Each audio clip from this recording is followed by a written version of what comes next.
देखिए, जहाँ तक आपने अभी बात बताया कि मायावती जी के ने ये मुद्दा उठाया था मनमोहन सिंह जी के सामने। अगर ऐसा होता तो मैं समझता हूँ कि कांग्रेस के समय के अंदर ही इस पे कुछ ना कुछ निर्णय लिया जा सकता था। लेकिन वो नहीं लिया गया, उसके पीछे भी एक कारण था। उत्तर प्रदेश के अंदर ऑलरेडी पहले से ही एक हमने उत्तराखंड जो है, वहाँ पर हमने जो है उसको बनाया है, उसका अलग हमने राज्य स्थापित किया है। हम छोटी-छोटी सियासतें अगर करेंगे, तो आप ये देखिए कि उसके अंदर लड़ाई झगड़ों का जो है, जैसा सोम जी ने कहा वो बिल्कुल ठीक है कि अगर हम रियासतें छोटी-छोटी कर देंगे, तो वहाँ लड़ाई झगड़ों के और ज़्यादा चांसेस बन सकते हैं। इसलिए यूपी के अंदर जितना हम इसको तोड़ करके अलग-अलग वो बनाएँगे, तो इससे वास्तव में जो है वो बहुत बड़ा नुकसान होने वाला है। तो मैं समझता हूँ कि इसकी कोई ज़रूरत नहीं है। जहाँ आज उत्तर प्रदेश है, वहाँ बहुत बड़ा राज्य है, इसमें कोई दो राय नहीं है। लेकिन एक तो हो सकता है, लेकिन ये कहें कि इसके 4 टुकड़े कर दिए जाएँ, वो नामुमकिन है और मैं समझता हूँ कि ये होने भी नहीं चाहिए। जाट महासभा किसान जो नाराज चल रहे थे आरक्षणों को लेकर कि केंद्रीय मंत्री संदीप बालिया का बहुत बड़ा अहम रोल रहा था उसको धरने प्रदर्शन खत्म करवाने में। चुनाव नजदीक है, क्या बीजेपी को नुकसान सकता है? देखिए, मैं नहीं समझता कि इसके अंदर कोई नुकसान हो। माननीय प्रधानमंत्री मोदी जी के दूरदृष्टि के कारण जो भी निर्णय उस समय लिए गए थे, जो उनके हित की बात की गई थी किसानों की, वो पूर्ण रूप से पूरी की जा रही है और उन्हें वो हर सहूलत दी जा रही है जो उनको मिलनी चाहिए थी। लेकिन ये कह देना कि बार-बार अगर हम यही कहें कि हम किसान कि हम धरने पे बैठ जाएँगे और हम ये एक विघटन का कार्य कर रहे हैं, देश को तोड़ने का कार्य कर रहे हैं, तो मैं समझता हूँ कि ऐसा नहीं उनको करना चाहिए और ना ही उन्हें सोच समझ के ये जो है लेना चाहिए, निर्णय लेना चाहिए कि बार-बार हम आकर के सड़कों पे उतरें, देश का नुकसान करें, तो ये देश हित की बात नहीं है। ये उनको समझना होगा, सोचना होगा। अगर हम देश हित में काम करेंगे, तो वो ज़्यादा मैं समझता हूँ कि लाभदायक होगा और किसानों को भी इसका पूर्ण रूप से लाभ मिलेगा। बात करते हैं गाजियाबाद की। गाजियाबाद आजकल काफी चर्चाओं में रहा है। मौजूदा सांसद जो विश्व की मीडिया के सामने आए थे, प्राइम मिनिस्टर अमेरिका के बाइडेन का स्वागत करके दिल्ली एयरपोर्ट पे सबने देखा था। अचानक वो एक प्रेस कॉन्फ्रेंस बुलाते हैं, मीडिया के सामने आरोप लगाते हैं कि गाजियाबाद के कुछ नेता, उच्च सदन के नेता, विधायक, तो कुछ आंतरिक लोग ऐसे हैं जो कि छवि खराब कर रहे हैं। क्या है मामला? देखिए, मैं तो इसमें ज़्यादा कुछ नहीं कहूँगा, लेकिन इतनी बात ज़रूर कहूँगा कि जो एक पूरे देश के जो है जनरल रहे हों, वैसे तो उनकी कोई लोकप्रियता में कोई कमी है ही नहीं कि जो जनरल रहे हैं अपने आप में तो एक विख्यात व्यक्ति हैं। और जहाँ तक माननीय प्रधानमंत्री जी ने उनको जो है बाइडेन को भेजा स्वागत करने के लिए और उनको लेने के लिए भेजा, ये बहुत बड़ी बात है। इसमें कोई दो राय नहीं है और इस कैडर का आदमी जाना भी चाहिए था आपका स्वागत करने के लिए। अब जहाँ तक उन्होंने ये पीसी की जो बात अभी आपने बताई कि उन्होंने अचानक बुलाई है और ये बात अब कही है, मैं एक ही बात कहना चाहूँगा इसके अंदर, मेरी समझ में ये नहीं आ रहा कि आज उनको यहाँ इतने वर्ष हो गए हैं लोकसभा का, वो हमारे जो सांसद हैं, वो आज तक मीडिया से क्यों बचते रहे हैं? क्यों नहीं उन्होंने मीडिया का सामना किया? या तो उनको ये डर था कहीं कहीं मीडिया उनसे कोई ऐसे क्वेश्चन ना करे जिसकी वजह से वो उनका जवाब नहीं दे पा रहे थे। लेकिन अचानक उन्होंने ये बात कह करके कि मैंने पीछे बुला रहा हूँ कि मैंने पाकिस्तान का और मैंने ये जो किया है, तो ये आज वो ये कह रहे हैं, तो ये तो पुरानी बातें हैं। सन 2014 की पत्नी किसी की क्या कोई बात रही होगी या उनके पास कोई ऐसा प्रूफ होगा जिसके लिए। तो अगर वो ऐसे ही थे तो उन्होंने ये चीज़ें क्यों नहीं प्रधानमंत्री जी को और नड्डा जी के समक्ष उन्होंने ये रखी कि भाई ये बातें इस तरीके से आज मैं पोल खोलूँ। मुझे तो ये लगता है कि ये सोची समझी स्कीम के तहत अपोजिशन पार्टी जिसको वो मान के चल रहे हैं, उनको दबाने के लिए कि भाई कोई मैं एक इस तरीके का पैतरा खेलूँ कि जिससे कि वो जो लोग शांत हो जाएं। और जहाँ तक मैं समझता हूँ कि अंतर कहे की बात, अंतर क्या है, ऐसा कुछ भी नहीं है। ये आपस की जो सोच है, केवल सोच की लड़ाई है। जहाँ तक काम की बात है, ये तो वक्त बताएगा कि सांसद लोकसभा ने गाजियाबाद के लिए क्या काम किया है और क्या काम नहीं किया है, ये जनता बताएगी। जहाँ तक लोकप्रियता की बात है, मैं ये नहीं कहूँगा कि उन्होंने काम नहीं किया, उन्होंने काम भी किए हैं। ऐसी बात नहीं है कि उन्होंने वीके सिंह जी ने काम नहीं किए या काम नहीं करते हैं, ऐसा नहीं है।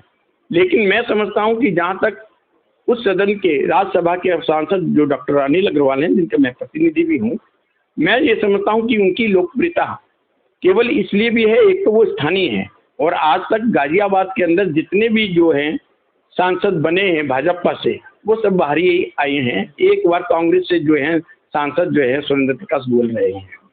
लेकिन उसके बाद जितने वो लोकप्रिय थे उससे कई अधिक आज की डेट में जो हैं डॉक्टर अनिल अग्रवाल जो हैं वो लोगों के प्रिय बन चुके हैं, क्योंकि दिन रात मेहनत करते हैं और लोगों की बात को सुनते हैं। मेरे ही सामने एक नहीं दसियों केस ऐसे आए हैं कि जिन्होंने लोगों ने मना कर दिया, अन्य दलों के नेताओं ने भी मना किया और वर्तमान में जो उस पर बैठे हैं, पोस्टों पर बैठे हैं, उन्होंने भी मना किया और उनका हल जो है डॉक्टर अनिल अग्रवाल ने किया और उनको पूर्ण रूप से उनकी सहायता दी, चाहे वो किसी भी चीज़ से थी, चाहे वो मेडिकल को लेकर के थी या किसी की अपनी प्रॉब्लम्स, निजी प्रॉब्लम्स थी, उनको भी उन्होंने सॉल्व करने का काम किया है। और वो लोकप्रिय इसलिए हैं क्योंकि उनका जो समाज है, आज पूर्ण गाजियाबाद का कोई भी जाति हो या कोई भी धर्म हो, प्रत्येक व्यक्ति उनके साथ उनके व्यवहार को लेकर के जुड़ा हुआ है और उनके जो एक काम करने का ढंग है वो कभी ये नहीं टालते कि कल आना या परसों आना, जो भी करना था उसी टाइम संबंधित अधिकारी को फ़ोन करके और उससे बात करके उसका काम जो है सॉल्व करवाते हैं। और हमें तो सुनने में ये भी आया है कि जो अन्य नेता हैं वो अन्य नेता घर तक लोग जाते हैं, अंदर उनसे बात करने तक का समय तक उनको नहीं देते हैं, तो how can possible be you can to say कि वो लोग जो हैं प्रिय बनेंगे लोगों के। प्रिय वही बनेगा जो लोगों के बीच में रह करके लोगों का काम करेगा। 2024 गाजियाबाद लोकसभा डॉक्टर अनिल अग्रवाल या वीके सिंह, कौन दावेदारी देंगे? देखिए ऐसा है कि ये तो आपने जो बात रखी है इसका जवाब देना बड़ा कठिन सा है कुछ। वो इसलिए है क्योंकि आपने क्वेश्चन ही ऐसा किया है, ये पार्टी का मामला है। ये उच्च अधिकारी जो हमारे बैठे हैं, पार्टी के उच्च नेता बैठे हैं, ये उन्होंने निर्णय लेना है, ना कि वो वीके सिंह ने या अनिल जी ने लेना है। निर्णय उन्होंने लेना है और जो वो निर्णय लेंगे, चाहे वो डॉक्टर अनिल जी के लिए हो, चाहे वो वीके सिंह जी के लिए हो, वो मान्य होगा और उसके साथ एकजुट होकर के पार्टी को काम करना चाहिए और चुनाव को लड़वाना चाहिए। मैं तो आपको यही कहूँगा, जहाँ तक उसकी बात है कि अनिल जी को टिकट मिले या उनको मिले। लोकप्रियता की बात मैंने आपको बता ही चुका हूँ। लोग क्यों नहीं चाहेंगे कि हमारा स्थानीय जो है वो नेता यहाँ का होना चाहिए, लोग तो यही चाहेंगे, लेकिन निर्णय जो होगा वो ऊपर का है, जैसा वो कहेंगे। और अनिल जी भी मैं नहीं समझता कि वो कहीं इसके अंदर हस्तक्षेप करें। जो पार्टी का निर्णय होगा वो उनके लिए सब माथे पर होगा, जो जैसा वो कहेंगे, और मैं समझता हूँ कि वो वैसे ही करके उसके ऊपर चलेंगे। अच्छा, एक चीज और थी कि अगर श्री भाजपा का शीर्ष नेता अनिल जी पे विश्वास जताता है तो क्या तैयारी रहेगी डॉक्टर? देखिए हम लोग तैयारी में क्या है, अनिल अग्रवाल जी तो ये समझिए जब से उस सदन के जो हैं नेता बने हैं तो तैयारी तो वो जब ही से चालू हो गई है और अभी तक पूर्ण रूप से गाजियाबाद के अंदर बच्चे बच्चे की जुबान पर है कि अब की बार डॉक्टर अनिल अग्रवाल, अब की बार डॉक्टर अनिल। प्रधानमंत्री मोदी हमेशा हिंदुत्व के लिए आगे रहते हैं, चाहे काशी विश्वनाथ कॉरिडोर हो, उज्जैन महाकालेश्वर हो या बनारस का कायाकल्प, तो आप देख सकते हैं। लेकिन विपक्ष उसकी उलट कहीं ना कोई मौका नहीं छोड़ता है हिंदुत्व को बदनाम करने के लिए, चाहे डी राजा हो, सैलिन हो, और सारे जो विवाद होता है ये साउथ इंडिया से ही क्यों उठता है। इलेक्शन का टाइम नजदीक है, क्या इससे विपक्ष को फायदा मिलने वाला है या वो जो विपक्ष की कुछ सीटें बची हैं वो भी करनी होंगी? देखिए जी, मैं ये समझता हूँ कि जो विपक्ष कर रहा है, विपक्ष का काम ही यही रहता है कि वो जो है किसी भी तरीके से जो एट प्रेजेंट पार्टियां चल रही हैं उनके विरुद्ध कार्य करें। सनातन धर्म जो सबसे बड़ा धर्म है वो सनातन धर्म हमारा वो है, और ये कोई आज का नहीं, इतना है हजारों लाखों वर्ष पुराना ये चल रहा है। और जो काम मोदी जी ने किया है, हिंदुत्व के लिए किया है, मैं समझता हूँ कि आज तक जब से देश आज़ाद हुआ है, जब से लेकर के आज तक कई पार्टियां आई हैं, चाहे वो स्टेट लेवल पे आई हों चाहे सेंट्रल लेवल पे आई हों, किसी ने ऐसा काम नहीं करके दिखाया जो उन्होंने करके दिखाया है। हम हिंदुत्व हैं, हमें गर्व है कि हम हिंदू हैं और हमें कहना भी चाहिए हम गर्व से हिंदू हैं। जहाँ तक आपने बात करी कि हिसाब से वहाँ पर भी उठता है, तो वहाँ पर कुछ ऐसे सामाजिक कह लीजिए या इस तरीके के लोग जो नहीं चाहते कि मोदी जी की लोकप्रियता बढ़ रही है, डे बाई डे बढ़ रही है, वो कहीं ना कहीं उसमें जो है अपना रोड़ा अटकाना चाहते हैं, इसीलिए जो है पार्टी को बदनाम करने का वो काम कर रहे हैं, जो कि उनको नहीं करना चाहिए। क्या राम मंदिर संभव था?